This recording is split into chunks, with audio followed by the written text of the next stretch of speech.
네, 안녕하세요. 이번에는 제 11강 재고 매입세 등에 대해서 강의를 진행해 보도록 하겠습니다.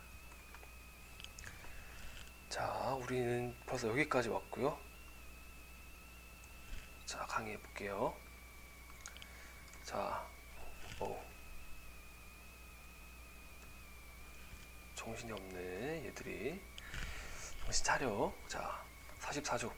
일반 과세자로 변경 시 재고품 등에 대한 매입세 공제 특례. 어떤 공제 특례인가요? 매입세액을 공제 준 특례입니다. 1랑 한번 읽어보죠. 간이과세자가 일반 과세자로 변경되면 직전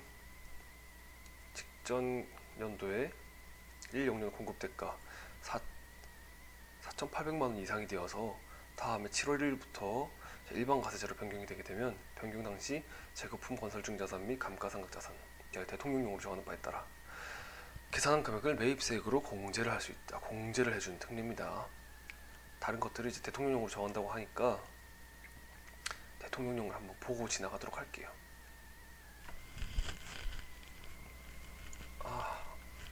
아메리카노 마시고 싶다. 자, 읽어보겠습니다. 블라블라블라 돼 있고요.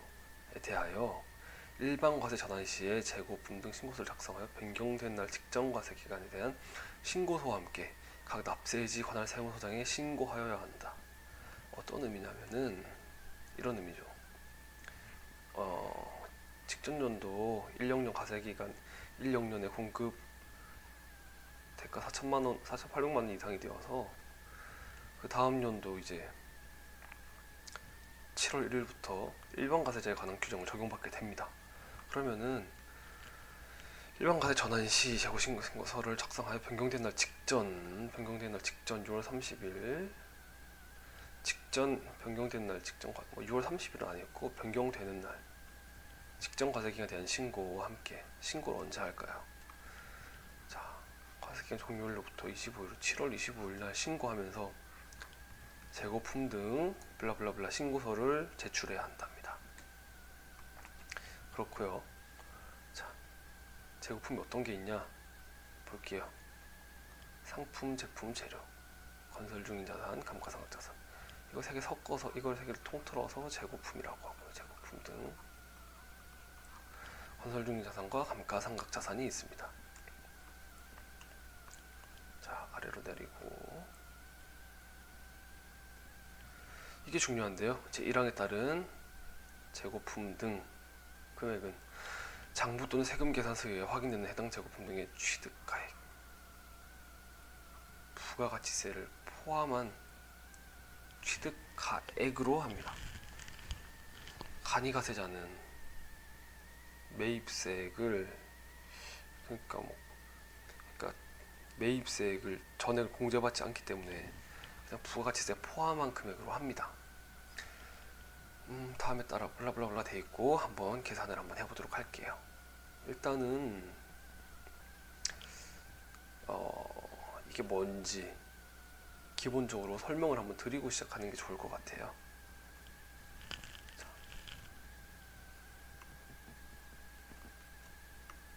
설명 한번 드리고 시작할게요.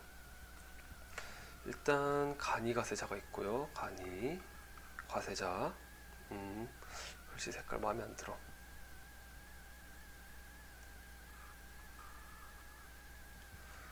간이과세자가 있습니다.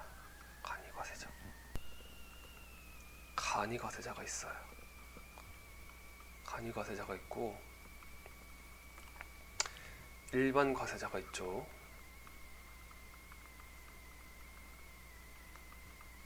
이 둘을 똑같이 재화나 용역을 구입할 때 공급 가액에 부가가치세를 포함해서 이제 지급을 하게 됩니다. 부가가치세, 즉 매입세액이죠.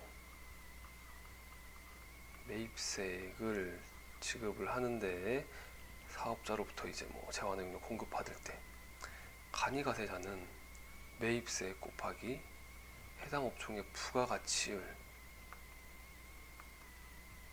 곱한 금액만을 매입세금 계산서 세액공제로 받고요. 그리고 일반 과세자는 매입세액 100%를 매입세액 공제를 받습니다. 자, 이렇게 말하면 잘 이해가 안 되니까 숫자를 넣어서 한번 설명을 해볼게요. 매입세액이 500원이고요. 부가가치율이 10%라고 할게요. 자, 일반 과세자의 경우는 해당 재화나 용역을 구입했을 때 공제받을 수 있는 매입세액은 500원 전액이 되지만, 간이가세자의 경우에는 공제받을 수 있는 매입세액은 50원이 됩니다. 얼마가 차이 나죠? 450원. 90%만큼 간이가세자는 공제를 덜 받았어요.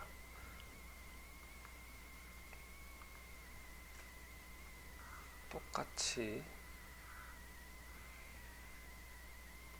100% 똑같이 500원짜리를 구매를 했는데 이 친구는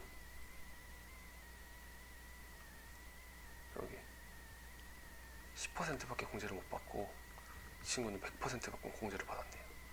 자, 근데 간이가세자가 일반 가세자로 변경되면 이 친구도 전액 공제를 받아야겠죠. 그렇게 되면 이 남은 90%를 더 공제받아야 하기 때문에 100% 마이너스 이미 공제받은 10%를 제외한 90%만큼 추가로 공제를 해주면 됩니다. 이것이 간이가세자에서 일반 가세자로 변경 시 재고 매입세액 공제 특례에 대한 기본 구조고요. 다시 부가가치세법 시행령으로 돌아가서 보면 조금 더 법률이 잘 보이실 겁니다. 네. 어떠신가요? 조금 보이시나요?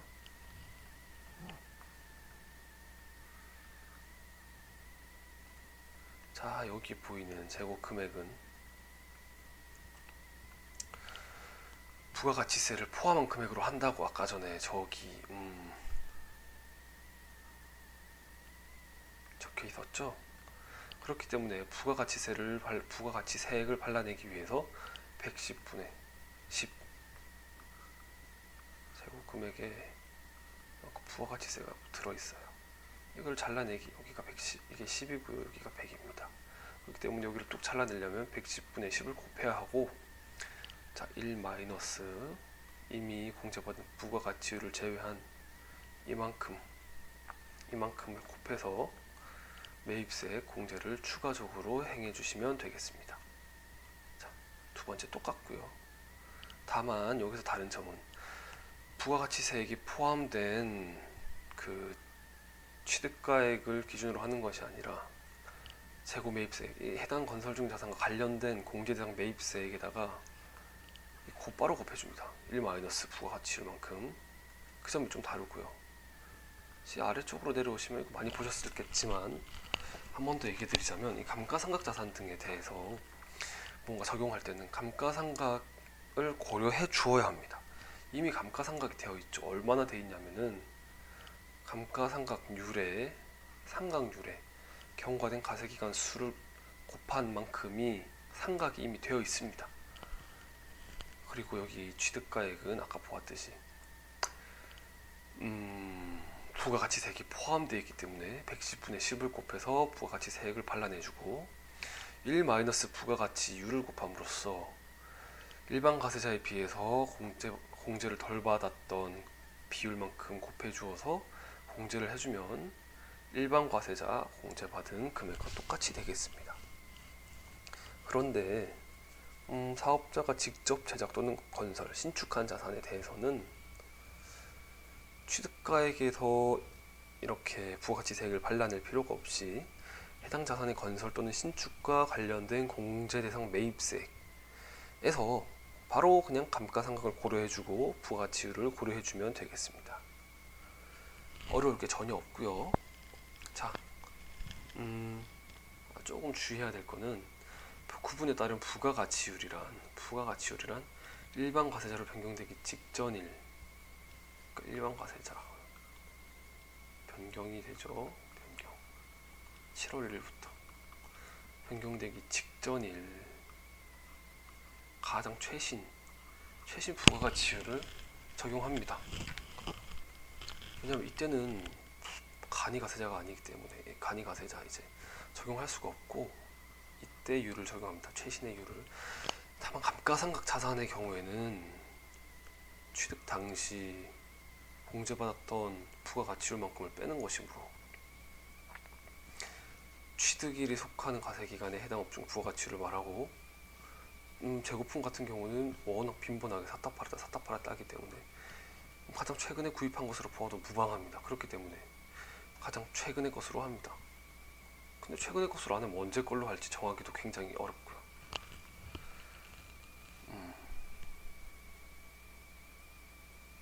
일반 과세자가 간이 과세자로 변경된 후에 다시 일반 과세자로 변경된 경우에 간이 과세자 변경될 때 뭐 적용받지 아니한 거면 적용받지 아니한다. 승인하고 1개월 이내에 통지하여야 한다. 기한 이내에 통지하지 아니하면 승인한 것으로 봅니다. 재고 매입세액은 승인을 받은 날이 속하는 예정신고기간, 과세기간의 매출세액에서 공제합니다. 6항에 따라 승인하거나 이거는 안 읽어봐도 될 것 같고요. 자, 그런데 혹시 여러분 중에 혹시 뭔가 의문점 드시는 분이 없나요? 의문점 드는 분 없으신가요? 저는 여기서 한 가지 의문이 들었습니다. 예정신고기간 또는 과세기간의 매출세액에서 공제한다. 저는 무조건 예정신고기간에 매출세액에서 공제해야 된다고 생각했거든요. 왜냐하면은 그 이유는 다음과 같습니다. 자, 잘 읽어보게 되면 변경된 날 직전 과세기간에 대한 신고와 함께 각 납세지 관할 세무서장에게 신고를 하여야 하고요.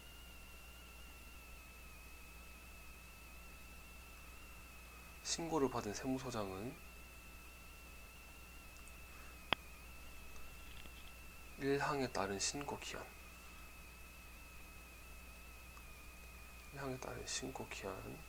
지난 후 1개월 이내에 해당 사업자에게 공제될 재고매입세액을 통지하여야 한다. 이 경우 그 기한이 통지하지 아니하면 해당 사업자가 신고한 재고금액을 승인한 것으로 본다 라고 되어 있는데,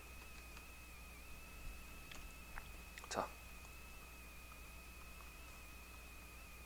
1800 이상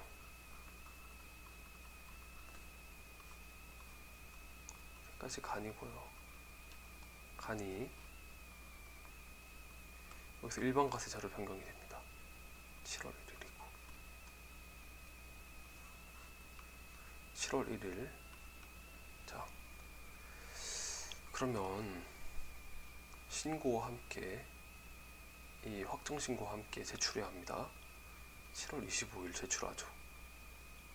제출하는데 제출하고 나면 그 관할 세무서장은 제출받은 내용을 토대로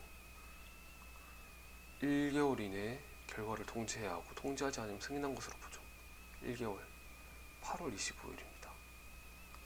7, 8, 9. 자, 2기 예정신고 기간은 7월 1일부터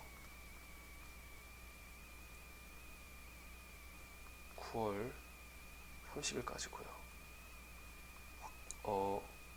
최종 3개월은 12월 31일입니다. 그러면 무조건 예정신고 기간 안에 답변이 돌아오기 때문에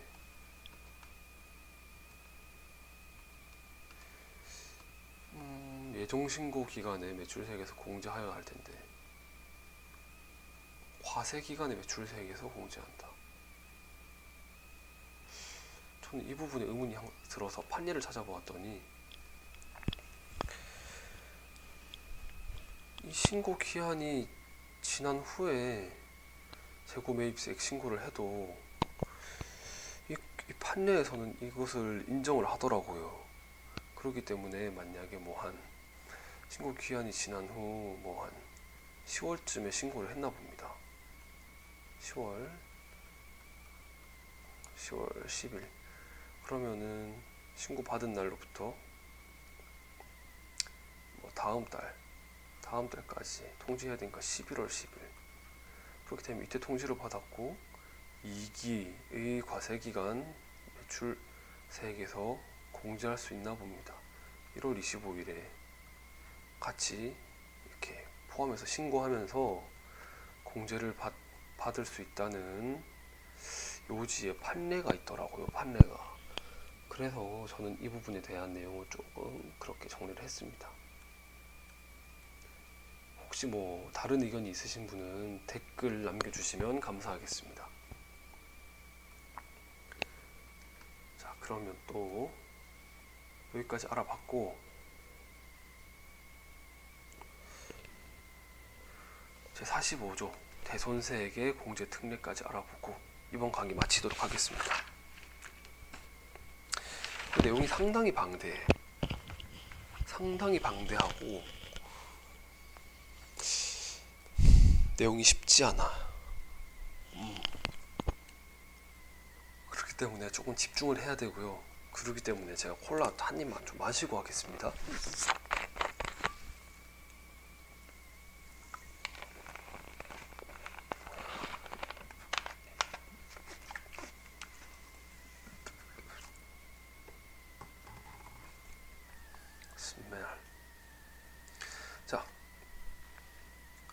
자, 외상 매출금이나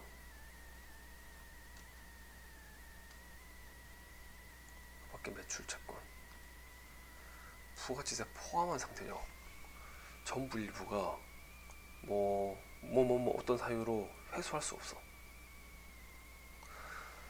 다음 식에 따라 계산한 금액 대손세액이라고 하죠. 대손이 확정된 날이 속하는 과세 기간의 매출세액에서 뺄 수 있다. 잘 읽어요.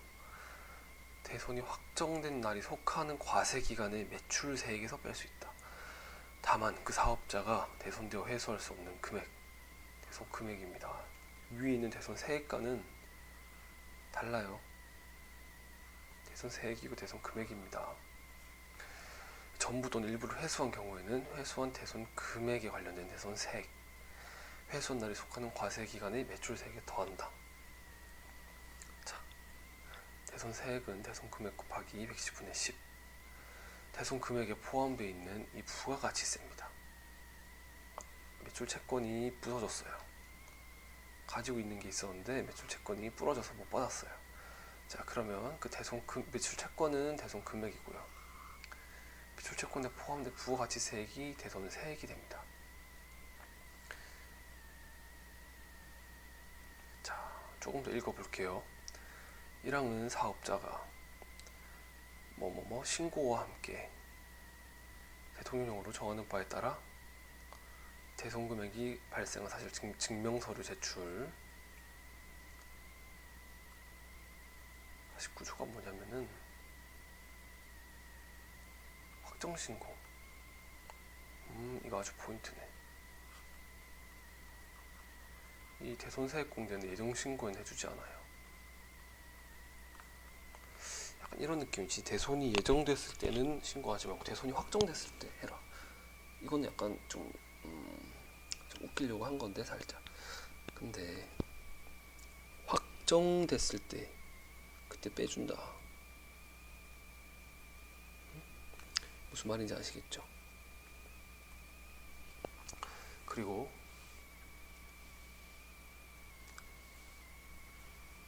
자, 3항 읽어보도록 할게요. 공급받은 사업자가 대손세액에 해당하는 금액의 전부 일부를 공제받은 경우, 공제받았어요. 자, 그 사업자가 폐업하기 전에 재화 용역을 공급하는 자가 1항에 따른 대손세액 공제를 받은 경우, 얘는 매입세액 공제를 받고 얘는 대손세액 공제를 받고, 아주 그냥 양쪽에서 서로 그냥 공제받으려고 난리죠. 그 재화 또는 용역을 공급받은 사업자는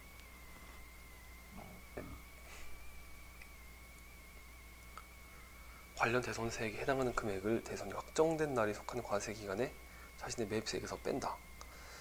재화 용역 공급받은 사업자 매입세액이 안 된다. 매입세액 공제가 안 돼. 이게 취소되는 거야. 다만 그 공급을 받은 사업자가 대손세액에 해당하는 금액을 빼지 아니한 경우에는 시행령에 따라 사업자 관할 세무서장이 빼야 할 매입세액을 결정 경정하여야 한다. 무슨 말이냐 하면은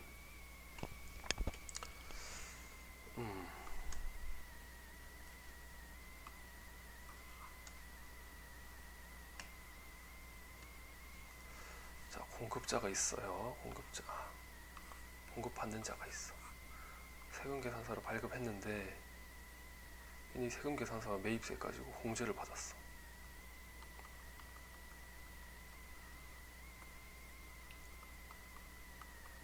근데 얘는 부가가치세로 안 주고 이 돈 대금도 안 주고 이래가지고 얘는 매출세액만 발생했단 말이지. 그러니까 과세관청 입장에서는 매출세액을 받아서 돌려준 시스템인데 얘는 매출세액만 내고 얘는 매입세액 공제를 받는다? 이게 아니라 자, 자세히 보면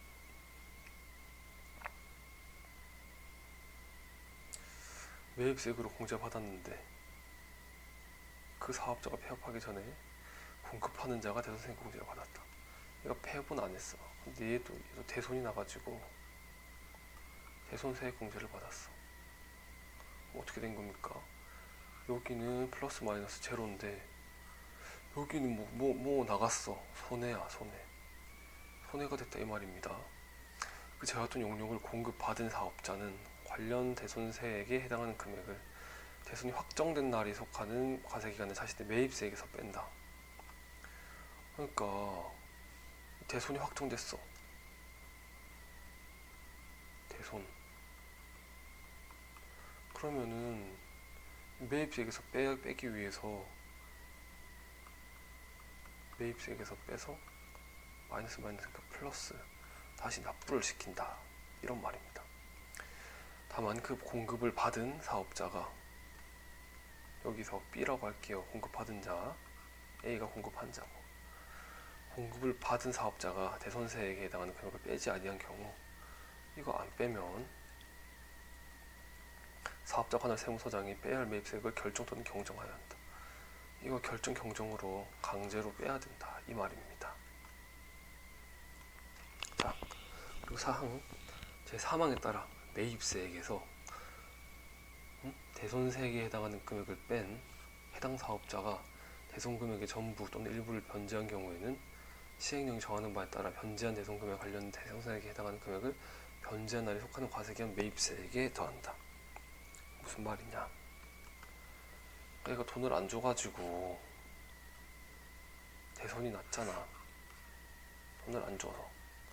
근데 갑자기 혼났나봐 어디서. 갑자기 돈을 줬습니다.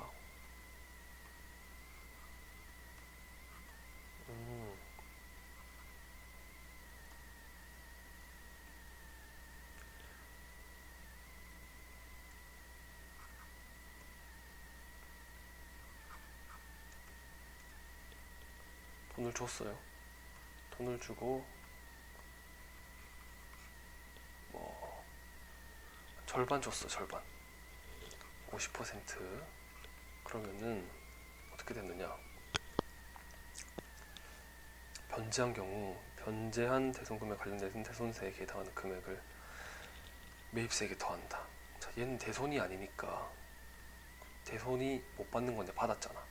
다시 얘는 50%에 상당하는 세액을 더해서 납부해야 되고 얘는 다시 50%에 상당하는 그 세액을 매입세액에 더해서 납부세액을 줄이게 됩니다. 1항부터 3항까지 규정의 사항 외에 대손세액 공제 관한 범위 설정하는 사항은 뭐 저런 거 안 읽어. 무슨 말인지 아시겠죠?